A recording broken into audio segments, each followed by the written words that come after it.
ஓம் நம சிவாய. வாக்குண்டாம் நல்ல மனமுண்டாம் மாமலராள் நோக்குண்டாம் மேனி நுடங்காது பூக்கொண்டு துப்பார் திருமேனி தும்பிக்கையான் பாதம் தப்பாமல் ஷாருவார் தமக்கு. அரண்நாமம் ஆயிரத்தில் நல்ல குணங்களெல்லாம் அருளக்கூடிய வளர்க்கக்கூடிய மருந்தாயிருக்கார் அப்படின்னு சிவபெருமான சொல்லித்து அடுத்த 652வது திருநாமம் என்ன சொல்கிறது அப்படின்னா ஓம் சர்வாஷாய நமஹா அப்படின்னு சொல்லியிருக்கு. இதோட பொருள் என்ன அப்படின்னா எல்லாத்துக்கும் இருப்பிடமானவர் அப்படின்னு அர்த்தம். முன்னாலே எல்லா பொருள்களுக்கும் ஐஸ்வர்யங்களுக்கும் இருப்பிடமானவர்னு சொல்லித்து, குணங்களுக்கு இருப்பிடமானவர்னு சொல்லித்து, அன்புக்கு இருப்பிடமானவர்னு சொல்லித்து, இப்படி எதெல்லாம் தேவையோ எதெல்லாம் நன்மை பயக்கக்கூடியதோ அத்தனைக்கும் இருப்பிடமாக இருக்கார் அப்படின்னு சொல்லித்து, வீரத்துக்கு இருப்பிடமாக இருக்கார், வெல்ல முடியாத அசுரர்கள்லாம் எப்படி இவர் வெற்றி கொண்டார் அப்படின்லாம் சொல்லியிருக்கு. இப்படி எல்லாத்துக்கும் இருப்பிடமாக இருக்குது அப்படிங்கிறது ஒரு பொருள். இதை விட இன்னொரு ரொம்ப சூக்ஷ்மமான பொருள் என்ன அப்படின்னா எல்லாம் இவரிடத்திலேயே சேர்ந்து ஒன்றா இருக்கிறதுனால எல்லாம் தங்குற இடமாக இவர் இருக்கார். அதுக்கு மேலே இன்னும் உள்ளுக்குள்ளே போனாக்க சுஷுப்தி ஸ்தானமான பிரக்ஞா வடிவினர் அப்படின்னு சொல்லியிருக்கு. அது என்ன சுஷுப்தி ஸ்தானம், என்ன பிரக்ஞா வடிவு அப்படின்னா வேறு ஒன்றும் இல்லை. இப்போ மனுஷன் இருக்கும், மனுஷனுக்கு எல்லாருக்குமே 3 விதமான அவஸ்தை அப்படின்னு சொல்லி, அவஸ்தைன்னா நிலை, 3 விதமான நிலையில் தான் நம்மளால் இருக்க முடியும். என்ன அப்படின்னா, 1 விழிப்பு, விழிச்சின்னு இருக்கிற நிலை, 2வது கனவு, 3வது ஆழ்ந்த உறக்கம். இந்த 3 நிலைக்குள்ளே தான் நம்மளோட நாள் முழுக்கலும் போகிறது, வாழ்க்கை முழுக்கலும் இதில் தான் போகிறது. 1 முழிச்சுட்டு ஏதோ பெரிய ஆக்டிவாக நம்ம அந்த காரியம்லாம் செஞ்சு சாதனையெல்லாம் சாதிக்கிறோம். இல்லையா படுத்துன்னு தூங்குகிறோம். படுத்துன்னு தூங்கினா உடனே மெய் மறந்து தூங்கி போயிடுமா, ஆழ்ந்த உறக்கத்துக்கு போயிடுமா? இல்லை, கனவுன்னு ஒரு நிலை வருது. இது எதனால் அப்படின்னு, இதுக்கு யோக சாஸ்திரத்தில் இருக்கட்டும், நமக்கு புராணங்கள், இதிகாசங்கள், சாஸ்திரங்கள்லாம் ரொம்ப விவரமாக சொல்லப்பட்டிருக்கு. இந்த 3 நிலை எதில் அப்படின்னா எதுக்காக அப்படின்னா, அது என்னென்னலாம் இருக்குது அந்த 3 நிலை அப்படின்னா, இப்போ விழிப்போடு இருக்கோம் அப்படிங்கிறதே, முழிச்சுன்னு இருக்கிறதே நமக்கு உடம்பு இருக்கிறது தெரியறது, அதில் உள்ள புலன்கள்லாம் வேலை செய்கிறது, கண் பார்க்கறது, காது கேட்குறது, வாய் பேசுறது, இப்படிலாம் புலன்கள்லாமும் ரொம்ப விழிப்போட எல்லா வேலையும் செய்கிறாப்புல இருக்குது. இதெல்லாம் இருக்குங்கிறது நமக்கு தெரியறது. இது எதனால் தெரியறது அப்படின்னா, இதெல்லாம் எப்படி வேலை செய்கிறது? மனசுன்னு ஒன்று இருக்குது, எண்ணம், மனசு. அந்த மனசுனால் நமக்கு இந்த உடம்பு இருக்குதுன்னு தெரியறது. அறிவுன்னு ஒன்று இருக்குது, அதனால் இந்த அறிவு மனசுனால் நமக்கு இந்த உடம்பை காமிச்சு கொடுக்கறது, அது உள்ள வேலைகள்லாம் செய்ய வைக்கிறது, எல்லாம் பண்ணுறது. இப்போ விழிப்பு நிலையில் உடம்பும் இருக்குது, மனசும் இருக்குது, எண்ணங்களும் இருக்குது. கனவு நிலையில் பார்த்தா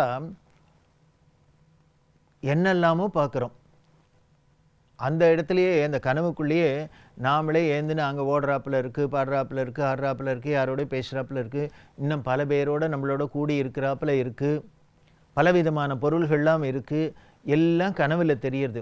நம்ம நிஜத்தில் என்னென்னலாம் பார்த்தோமோ, அதில் என்னென்னலாம் நம்ம புலன்களால் அனுபவிக்கிறோமோ, அது அத்தனையும் கனவுலேயும் நமக்கு எல்லாம் பண்ணுறோம், கிடைக்கிறது.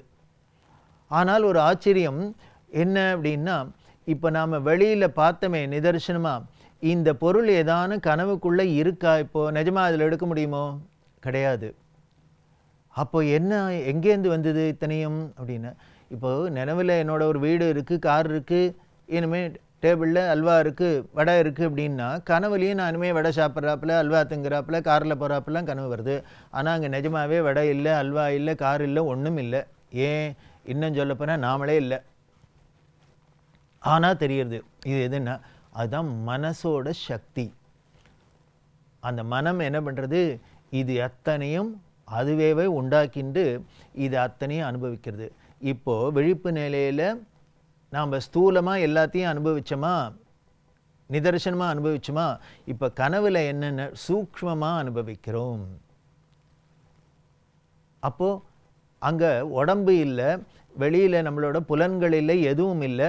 ஆனால் இந்த உடம்பு புலன்கள்லாம் எதெல்லாம் அனுபவிக்கிறதோ அது அங்கேயும் அந்த அனுபவம் கிடைக்கிறது. நிஜமாகவே நம்ம அனுபவிக்கலைனாலும் அந்த அனுபவம் நமக்கு உள்ளுக்குள்ளே கிடைக்கிறதுங்கிறதுக்கு என்ன சாட்சின்னு, கனவுல யாரும் நம்மளை அடித்தாக்க அழுதோன்னா உடனே நிஜமாகவே பக்கத்தில் படுத்தவங்களுக்கு தெரியும், ஏன் அழற அப்படின்னு உடனே தட்டி கூப்பிட்றா.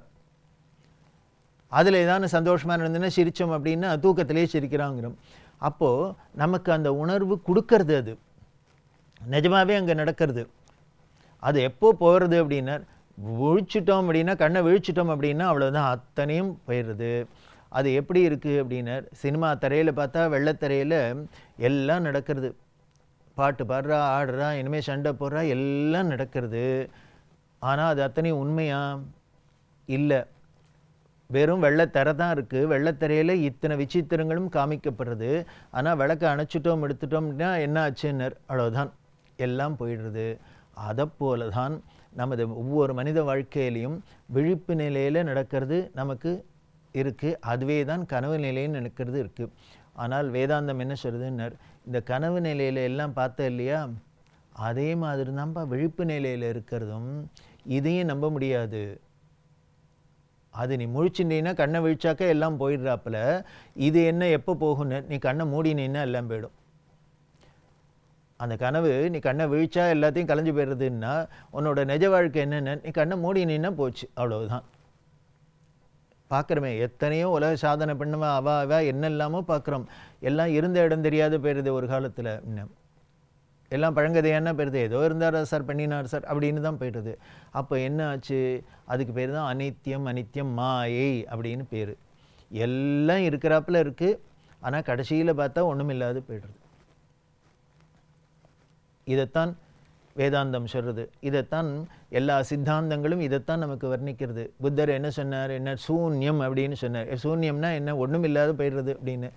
அவர் என்ன சொன்னார், இந்த உலகத்தை பார்த்து நீ ஏதோ மயங்கின்னு இருக்க, ஆனால் கடைசியில் என்ன பண்ணுறதுன்னார், நீனும் இல்லை, பார்த்த நீனும் இல்லை, பார்க்கப்பட்ட உலகம் இல்லை, ஒன்றும் இல்லாத வெறும் சூன்யமாக போய்டுறது அப்படின்னு அவர் சித்தாந்தம் சொன்னார். இப்படி மகான்கள்லாம் திருப்பி திருப்பி எதை சொன்னான்னார், அது ஒன்றும் இல்லாத அந்த நிலையத்தான் சொன்னான்.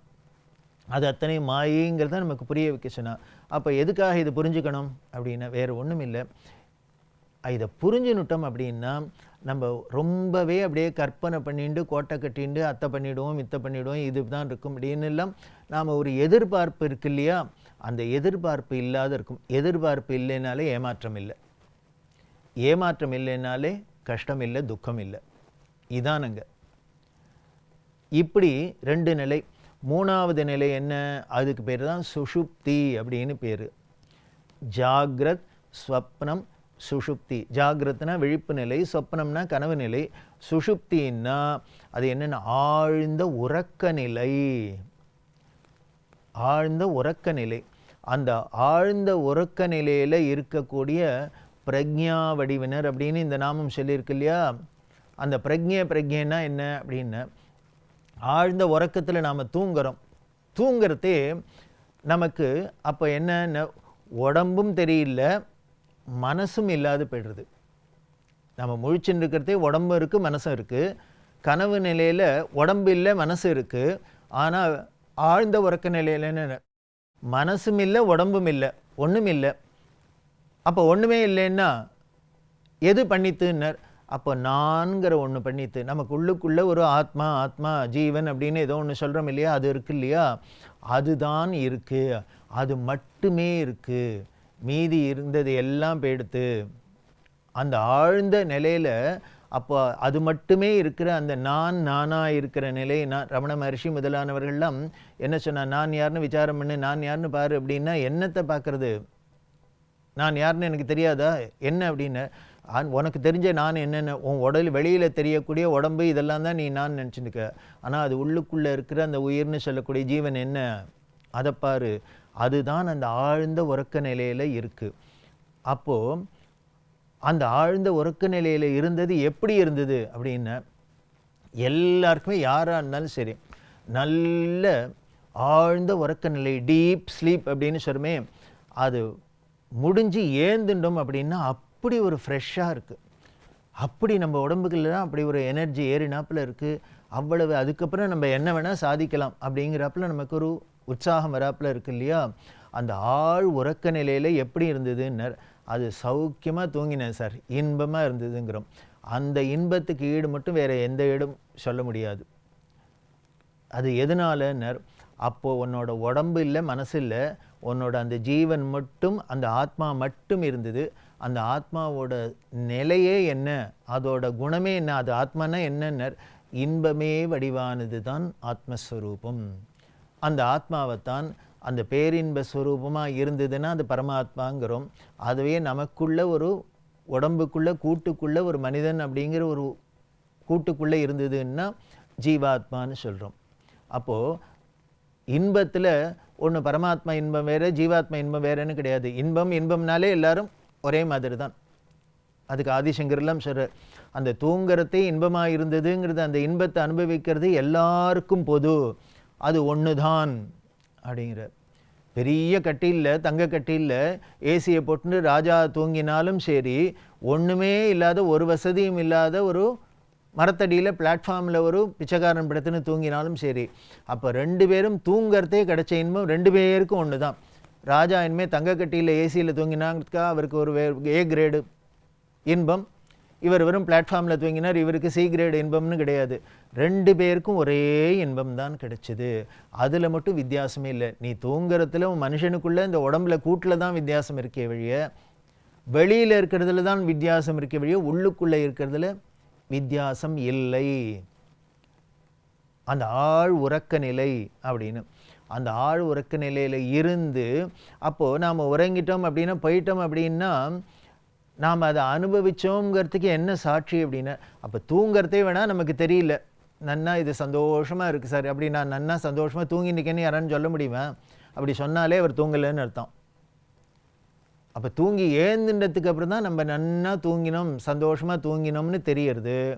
அதனால் வேதாந்தம் என்ன சொல்கிறது, இப்போ நீ ஆழ்ந்த உறக்க நிலையில் நீ மட்டும் இருந்துன்னு நீனாவே, அங்கே தான் வேறு ஒன்றும் இல்லாத போயிடுத்தே, நீ மட்டும் இருந்து அதை அந்த ஆழ் உறக்க நிலையில் அந்த இன்பத்தை அனுபவிச்ச இல்லையா, இதை ஆனால் அப்போ இன்பத்தை அனுபவிக்கிறதே தூங்குறதே, நான் தூங்கின்னு இருக்கேன்னு அந்த இன்பம் உனக்கு தெரியல, தூங்கி ஏந்தப்பறம் தான் தெரிஞ்சுது. அப்போ தூங்குறதையே அந்த இன்ப நிலையில் இருக்கிறதையே இன்பமாக இருக்கும்னு தெரியணும்னா அப்போ எப்படி இருக்கும்?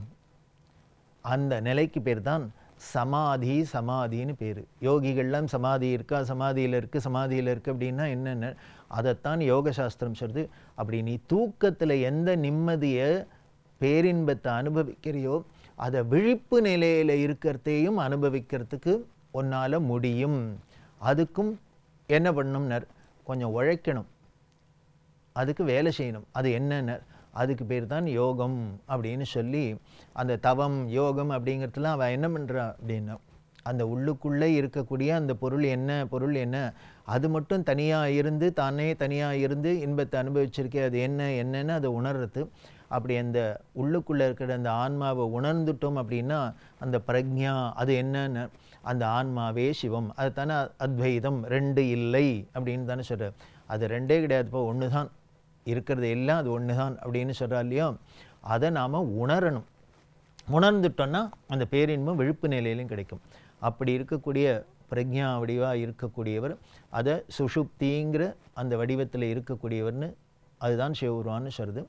அப்படி இன்ப வடிவமாக இருக்கக்கூடிய அவரோட பெருமையில் நம்ம பல விஷயங்களை தொடர்ந்து பார்க்கலாம். ஓம் நம சிவாய.